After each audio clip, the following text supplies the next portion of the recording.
to the face rather than, you know, just simply waiting for his observer to pop out.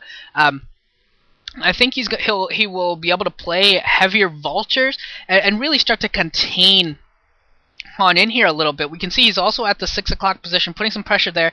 Probably laid a minefield, I'm guessing. One of the things I hate about watching Terrans on the minimap is it's so hard to tell like what's a stationary vulture and what's a mine and what's what. Kind of really annoying. Do have a Zealot popping out there and trying to get out, able to do a mine drag on most of them, able to take them down, but not able to quite clear the path for the DT going down to some of the remaining mines here. We do have an Arbiter out. I don't believe Stasis should be researched quite yet. It will be close, but he doesn't have the energy, and I don't believe Stasis is there quite yet. And still enough mines there to stop these little Zealot tricks that Han is doing. Some very nice plays here from Han, trying to deactivate those mines without actually having observers. He does have that Robo-Bay going up, presumably an observatory going up somewhere. There it is. There's the observatory. But still, this is not good for him to be stuck on 2 bases waiting for observers. He's got to find a way to push out here and try and open up a 3rd base, a way for him to get a 3rd base now before the observers. Otherwise, he's kind of behind. You know, he's just taking a lot of hits here. And it's kind of painful, really, for Han. I mean, does he have a comeback? Of course, there's always a possibility. With the nice stasis, he could make it out of this, but I really think he needs to try and push out ASAP.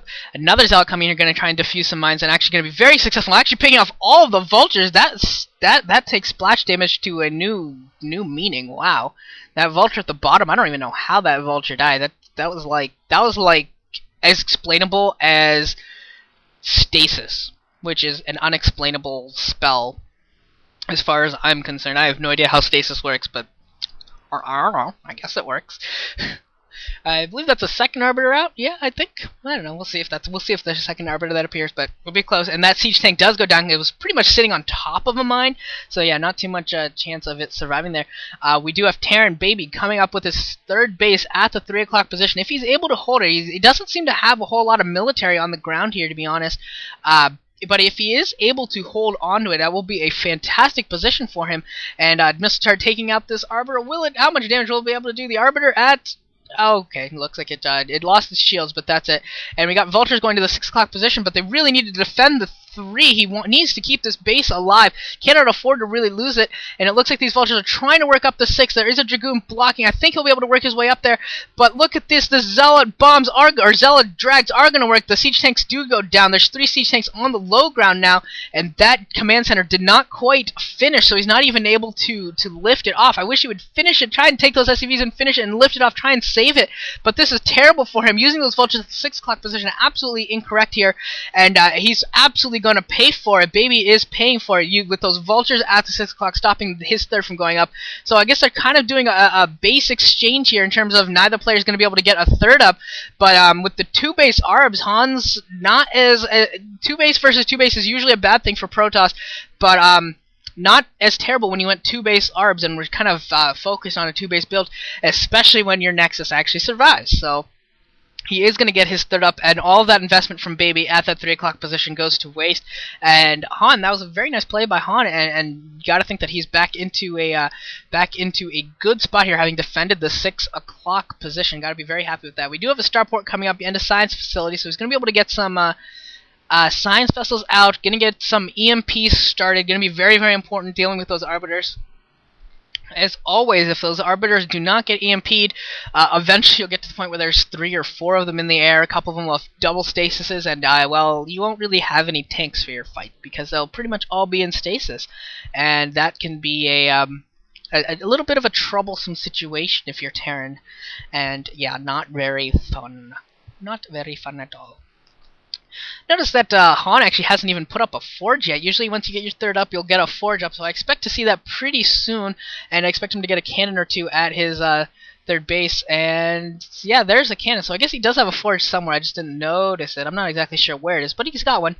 We got double armories upgrading here for Baby has not quite placed his new command center at the 3 o'clock position quite yet. He's setting up for it, but he hasn't actually placed it. Yeah, this is starting to look kind of bad for Baby. There's a few vultures here in the open getting picked off before they're able to get to that 3 o'clock position.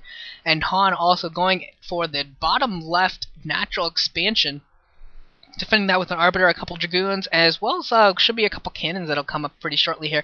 And Baby, it just really looks like Baby just doesn't have a tank count. Like I don't understand really why he has so few tanks, but yeah, he just does not really have the military here. He's lost some here and there, and it's been enough that this is just about over. Look at that stasis all over the place.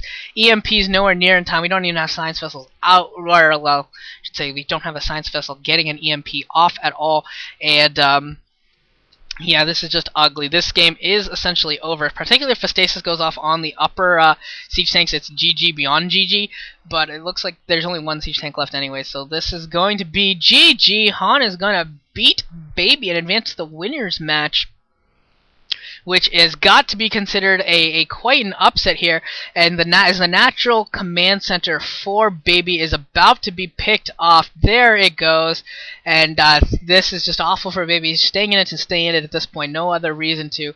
This is so over. At this point, it's just Dragoons. He doesn't even have any Zealots, but it doesn't matter. The Dragoons will be enough, and here comes some FCVs off the line, maybe to, I don't know where they're going, actually. I have no comment on that.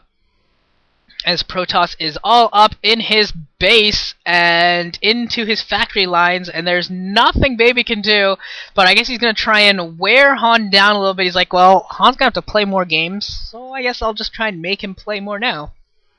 There's GG from Baby. So that is that. Han with a very nice victory there. 2 base ARBs, some nice defense there, and taking out that 3 o'clock position. Baby just looking a little bit off there. It didn't look quite... didn't look like quite the Baby I'm used to put it simply. So hopefully we'll be able to come up with something a little better in the losers match, and then he'll try to advance to the final match. See how that goes. Anyways, we'll be going on to the second set of this MST Group 11. It's going to be By.HaN versus Best. Should be very, very exciting. ZVP, and I will see you guys all there.